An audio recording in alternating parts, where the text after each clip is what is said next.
Well, I think that's a good practice to get tuned before you start, and then we're ready. Do you feel tuned? Welcome, everyone. It's a wonderful afternoon at Christ Church, and I'm Ted Duvall. I'm the rector here, what we call our senior pastor, and it's so good to welcome you back to the East Cooper Concert Series, live and in person, with a few adjustments, thank you, and to have not only our choir here at Christ Church, but also the Symphony Orchestra together again. It's going to be a wonderful concert, and I know you'll enjoy it. This is a series that was started by Dr. Lorna Barker, and now is continued under our own Levi Henkel, and in conjunction with the orchestra. So enjoy this wonderful music in this sacred space, and I hope you'll be blessed by it all. Maestro, take it away.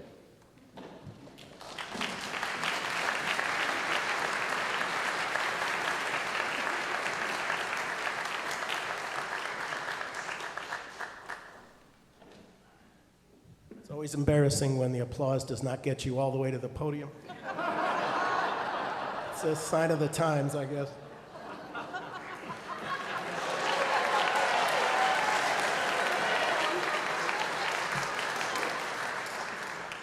Merry Christmas to all, and may we all finally have a wonderful holiday season with our family and friends. We have a lot of great music to share with you. My name is Ron Mendola. I'm the music director of this Mount Pleasant Symphony Orchestra. I'm going to try and, since we are jam-packed with music, curb my loquacious tendencies today. Our first offering has a strange history. It actually started as a carol that young girls in the Ukraine would go from house to house and they would sing at the winter solstice. It had nothing to do with Christmas. It had to do with the coming of spring. It was a song of the swallow, which was a sign of spring. And then these two composers, Leontovich and the lyricist Peter Wilhowsky, came up with a slightly longer form for the carol, and they turned it into, with a different lyric, obviously, a Christmas carol, that in 1919, on a world tour, the Ukrainian choir sang at Carnegie Hall, and it became a huge hit, and following that, a standard. Interesting also is that in that same year was a war between the Ukraine trying to rise up against Russian domination, and they lost that war exactly 100 years ago in 1921. So I'd like to just have you guys sit back and enjoy this, and then afterwards I'm going to just take you on a little journey into why we're here today, and my colleague, Dr. Levi Henkel, and we will have a great afternoon.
Thank you. This next work is just excerpts from Handel's famous work, The Messiah. And exactly, Handel.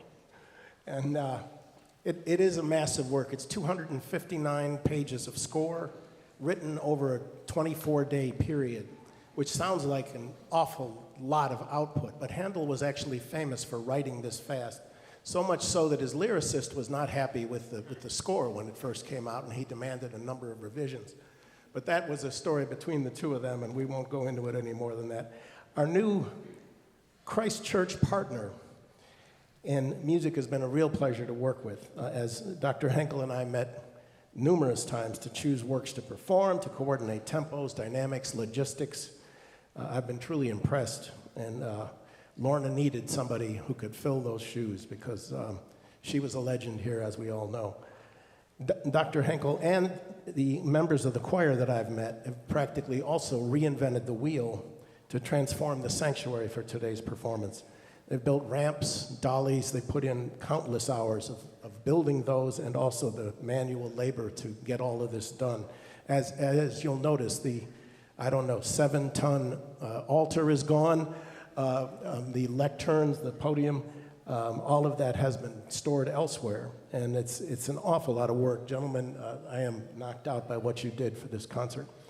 Right now, though, it is my great pleasure to sit back and enjoy the result as I turn the orchestra over to Christ Church's newest family member, Dr. Levi Henkel, to conduct selections from Messiah.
comfortably to Jerusalem.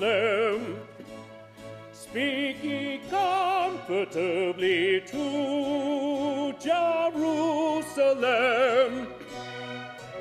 and cry unto her that her warfare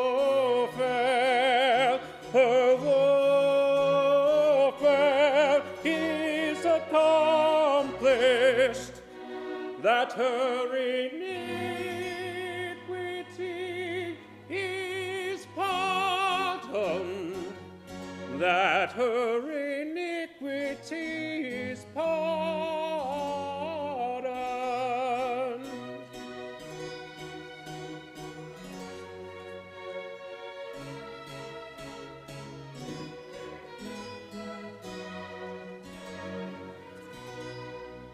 The voice of him that crieth in the wilderness, prepare ye the way of the Lord, make straight in the desert a highway for our God.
get thee up into the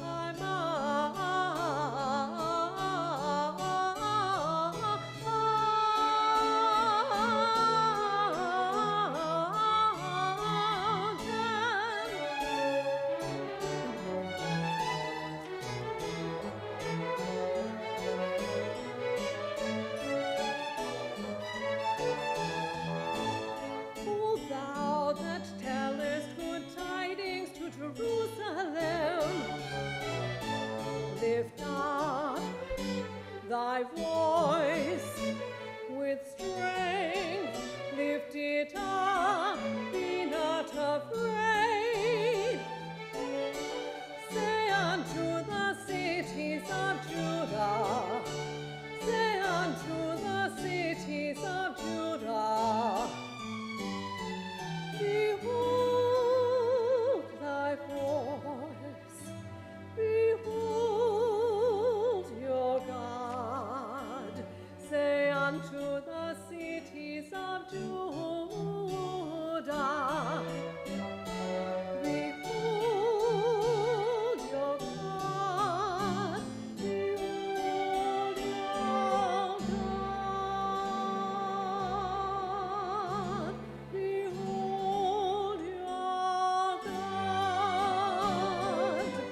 The people that walked in darkness, that walked in darkness.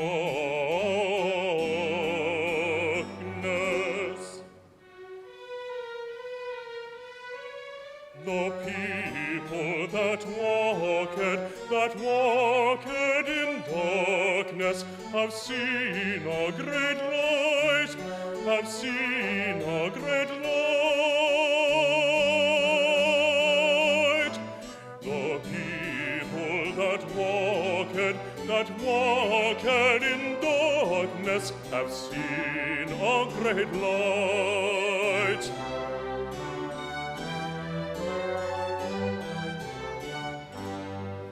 The people that walked in darkness, that walked in darkness. The people that walked in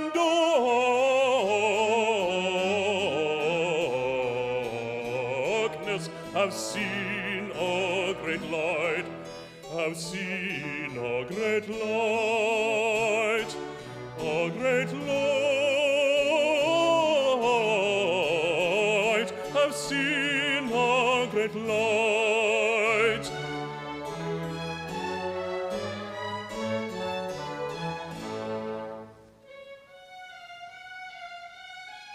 And they that dwell in the land of the shadow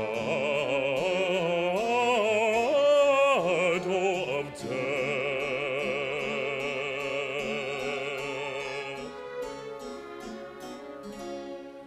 and they that dwell in the land, that dwell in the land of the shadow of death.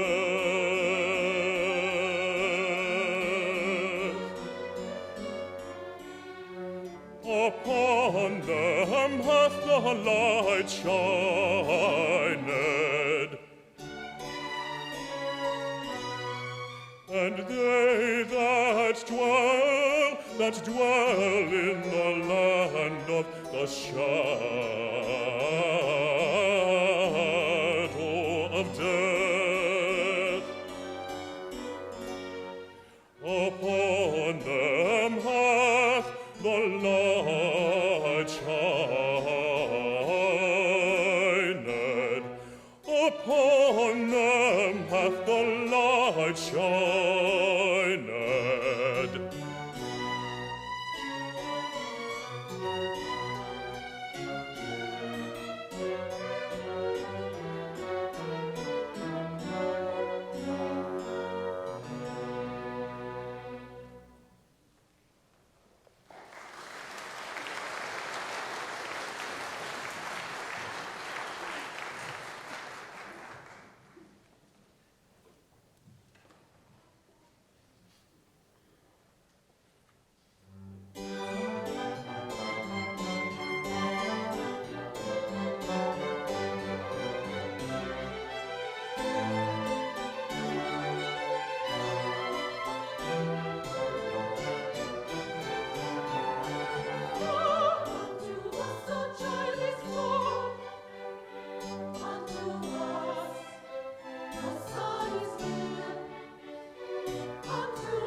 to the heathen.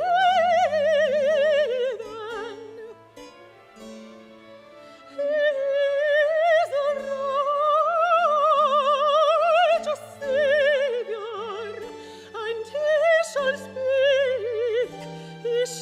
speak peace.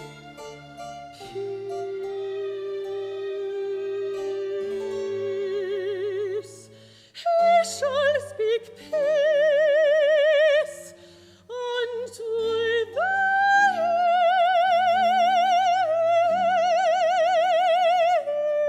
heathen.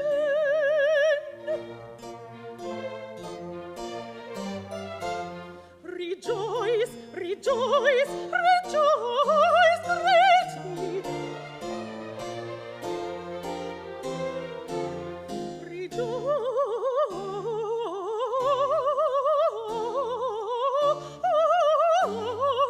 Rejoice greatly. O daughter Zion, shout, O daughter of Jerusalem. Behold, thy King cometh unto thee. Rejoice. Rejoice. And shout, shout, shout, shout. Rejoice greatly.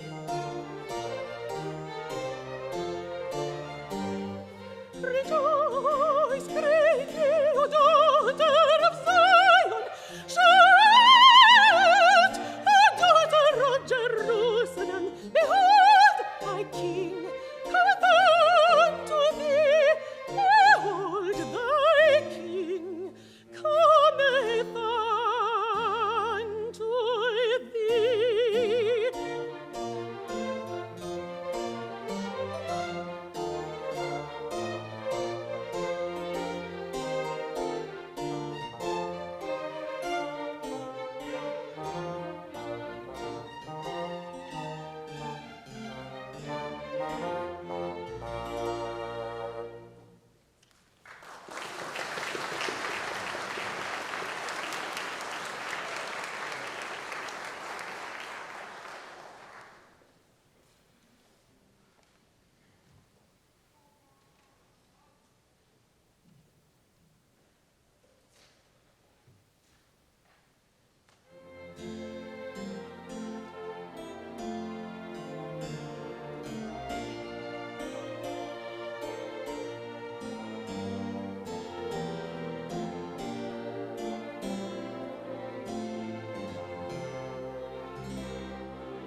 He shall feed his flock like a shepherd,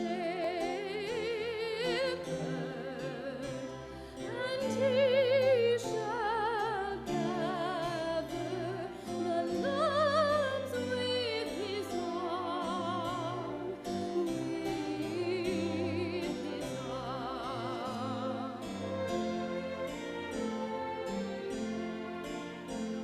He shall feed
So a funny thing happened on the way to this concert.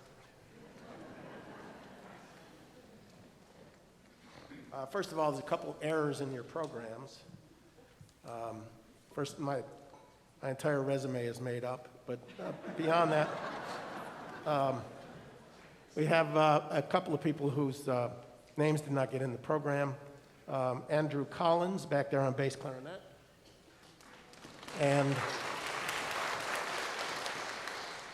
And I'd like to point out a couple of others simply because I haven't had a chance to recognize them, and you haven't either because of the nature of this last work. Marshall Forrester on trumpet, and Susan Messersmith back there on trumpet.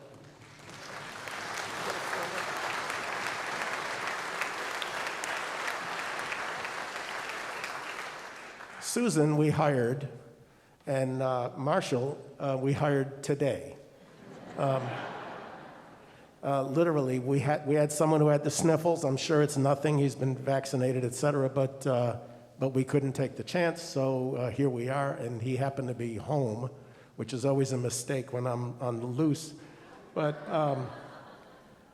the reason we're able to do these kinds of things is due to Kim Alford King back there. She is our personnel manager. Kim, please.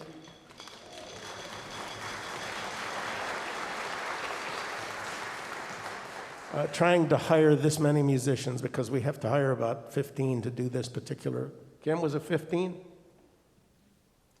It was more than that, okay. And it's very hard in the Christmas season because everybody's working. Many of these people came here for our 2 o'clock rehearsal from another gig this morning, and they're going for another one later tonight. And I remember that when I was young and strong and like Bull. And can't do that no more. The next work, let's see, am I done? No, I'm not done. Also, Tyler All is our president, and he's also the one that procures our grants from Mount Pleasant. We are sponsored by Mount Pleasant quite mightily, as a matter of fact. Tyler, would you stand?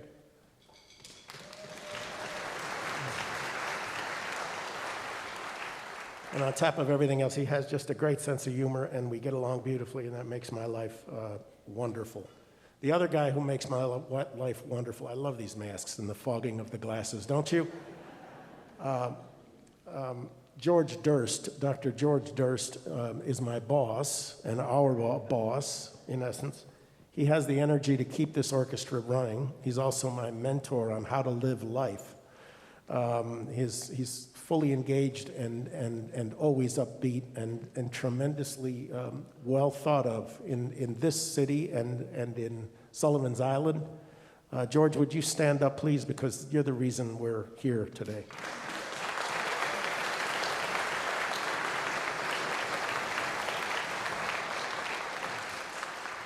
All right, back to the program. Sorry, but I had to say those things. Duke Wenceslaus was actually the Duke of Bohemia. He was a real-life figure of the 10th century, one of our favorite centuries. This particular carol granted him a kind of a poetic promotion to good King Wenceslaus. And also he was sainted later in life, or after his life. This particular setting is by Morton Gould. Anybody know who Morton Gould? There's a few of you, sure, of course. Back in the early days of classical music on radio and television, he was that Leonard Bernstein voice, Andre Previn, those kinds of well-thought-of people, a pianist, composer, conductor, and an interpreter of music for all of us in the early days of classical music reaching out via radio. Long before there was crossover in music, really, he was there as a kind of with a monumental compositional and orchestrational gift, which you're about to hear, and a kind of a musical credibility that helped classical music get its footing in this country. So here's good King Wenceslaus.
We're very fortunate to have Levi here to keep me straight on the program, the order of the program. So now we have to do Christmas song again. I'm kidding. Obviously, I'm kidding. Wexford is next, of course. Let's see. Wexford is actually a Celtic carol melody. It's also a bagpipe tune. Bagpipe tunes, typically, not all pipes are the same, and they were throughout Europe. Transalpine players were in Italy, etc. Some of them were on different scales, but most of them used what's called a Mixolydian scale, which has nothing to do with cocktails. It has a flatted 7. It sounds like a major scale, but at the point where you want that leading tone, that half-step relationship from the 7 back to the 1, it has a lowered 7, and it gives it this quaint sound. Plus, obviously, bagpipe tunes are written to be performed over a drone bass of these drone vocals at the bottom of the bagpipe that you didn't change at all. They didn't have any holes in them to change pitches. They just provided an underpinning. And this is a great one. I've always loved it. It's an English lyric, and it asks us to consider the gift of God at this holy season, and of basically his son in sacrifice. So in scoring it, I kind of wanted to set the tone with that Celtic sound. So we open with just the voice, which is very common in Celtic folk music, and then the harp, which is also very common. And then I added low woodwinds because the low woodwinds kind of emulate that sound of, or as close as we can come to the penny whistle and the whole tradition of double reed and single reed instruments that also pervades that music. And then we set the stage with a cold winter night. And then we have, and it may be miscasting, the brass section is a choir of angels. They do a little fourfold amen halfway through. And the strings are always this wonderful little bed underneath this amazing voice, which is the real reason I wrote this, was to feature Esther Rose Spade. Always my favorite, whether I'm writing Broadway stuff or anything else. You've already heard her in Messiah. And now we're going to do this one, Wexford Carol. I hope you enjoy it.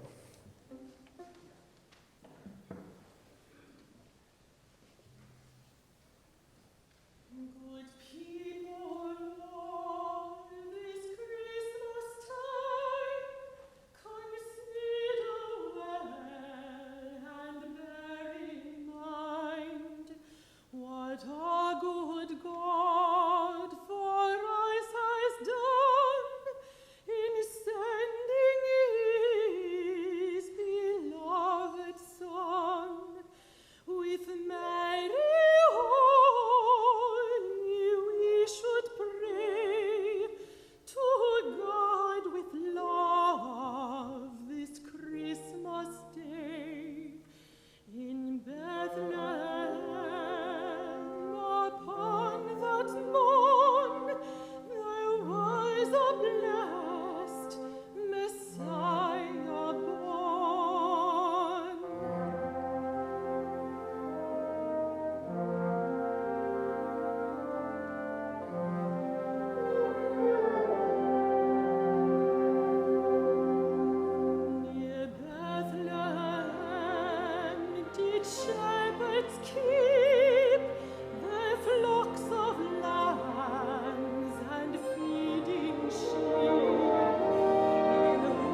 The terms of your ticket purchase may not have been clear. They're in very small type, like in Santa Claus 2. Very, very small type on there, and you are required to sing. So you need to find your lyrics in your program. Are the lyrics in the program, Kim? Levi? Yes. Thank you, good. Okay, then you will find your lyrics, or you may make up your own words. But we're doing 2 stanzas of each, no solos.